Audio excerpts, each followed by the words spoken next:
Hello, one and all. Today we are delighted to present our research on cybersecurity. We have covered topics such as firewalls, endpoint security, multi-factor authentication, and encryption algorithms. We hope that this presentation gives the audience a good understanding of cybersecurity. So, without any further ado, let's start by talking about firewalls.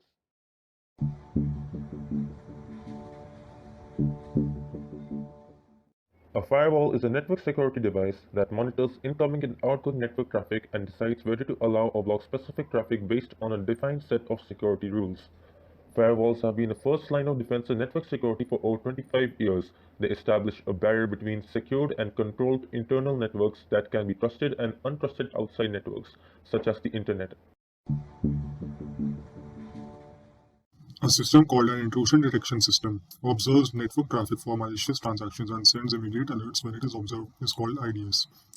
It is software that checks a network or system for malicious activities or policy violations. Each illegal activity or violation is often recorded either centrally using SIEM system or notified to an administration. IDS monitors the network or system for malicious activity and protects a computer network from unauthorized access from users, including perhaps insiders. The intrusion detector learning task is to build a predictive model that is a classifier capable of distinguishing between bad connections and good connections. An SIEM system is security information and event management. It is a security solution that helps organizations detect threats before they disrupt business or notify to an administration. A virtual private network or VPN is an encrypted connection over the internet from a device to a network. The encrypted connection helps ensure that sensitive data is safely transmitted. It prevents unauthorized people from eavesdropping on the traffic and allows the user to conduct work remotely. VPN technology is widely used in corporate environments, like NordVPN and ExpressVPN. Network monitoring is the process of constantly monitoring a computer network for problems such as slow traffic or component failure. Network monitoring tools are always scanning the network and are designed to automatically notify network administrators via text, email, or other applications such as Slack when a problem occurs. Network monitoring software differs from network security or intrusion detection systems in that network monitoring is focused on internal network issues such as overloaded routers, server failures, or network connection issues that could impact other devices. Network monitoring solutions can also initiate failover to remove problem device or circuits from duty until remediation can be performed to repair the issue. Ideally, a proactive network monitoring solution will prevent downtime or failures before they occur by identifying anomalies that could lead to outage if unchecked.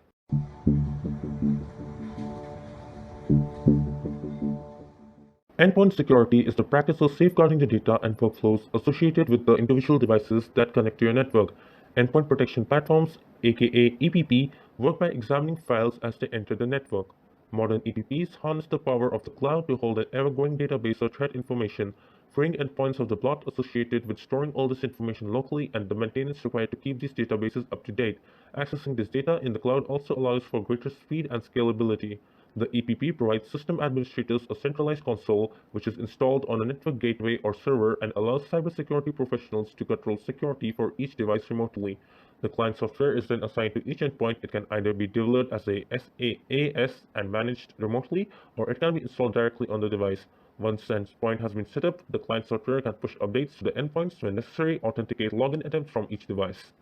Antivirus is a kind of software used to prevent, scan, detect, and delete viruses from a computer. Once installed, most antivirus software runs automatically in the background to provide real-time protection against virus attacks. Comprehensive virus protection programs help protect your files and hardware from malware such as worms, Trojan horses, and spyware, and may also offer additional protection such as customizable firewalls and website blocking. Moving on to endpoint detection and response, which is EDR. Endpoint detection and response, EDR, also known as endpoint threat detection and response, ETDR, is an integrated endpoint security solution that combines real-time continuous monitoring and collection of endpoint data with rules-based automated response and analysis capabilities. The term was suggested by Anton Shuvakin at Gartner to describe emerging security systems that detect and investigate suspicious activities on hosts and endpoints, employing a high degree of automation to enable security teams to quickly identify and respond to threats. The primary function of an EDR security system is R2.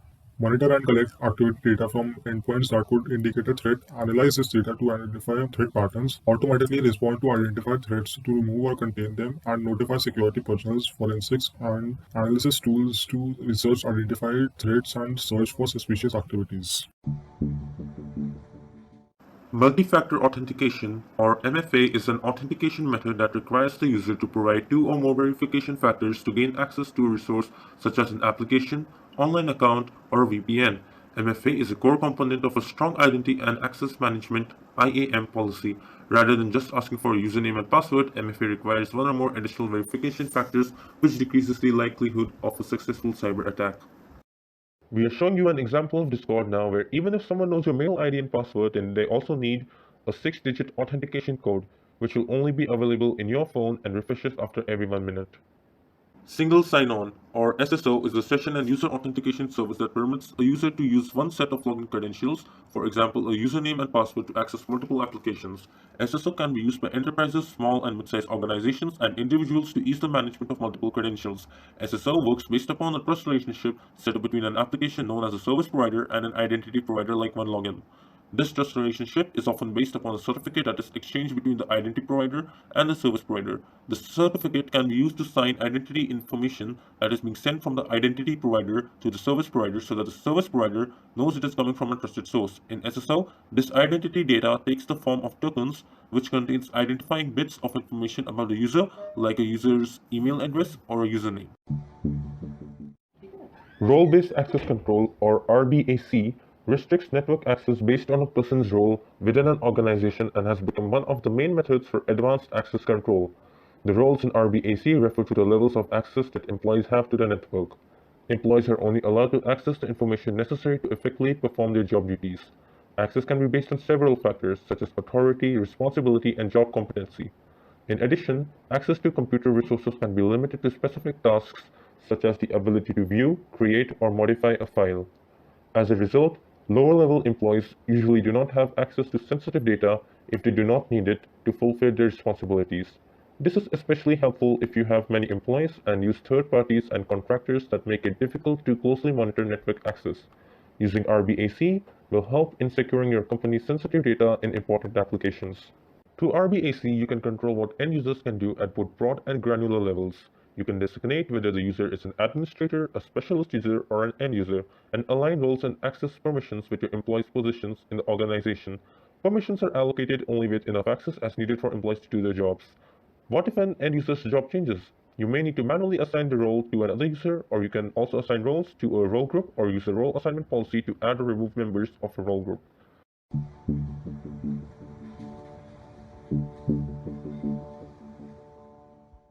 Encryption is a way of scrambling data so that only authorized parties can understand the information. In technical terms, it is the process of converting human-readable plain text to incompressible text, also known as ciphertext.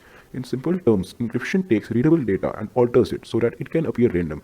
Encryption requires the use of cryptographic key, a set of mathematical values that both the sender and the recipient of an encrypted message agrees on. Encryption is a mathematical process that alters data using an encryption algorithm and a key. Imagine if Alice sends the message to Bob, with the message being hello, but she replaces each letter in a message with the letter that comes later in the alphabet. Instead of hello, her message now reads J, G, N, and Q. Unfortunately, Bob knows that the key is 2 and can decrypt her message back to hello. Two main kinds of encryption are symmetrical encryption and asymmetrical encryption. Asymmetrical inspection is also known as public key encryption. Symmetrical encryption, there is only one key and all communication parties use the same secret key for both encryption and decryption. In asymmetrical or public key encryption, there are two keys. One key is for encryption and a different key is for decryption.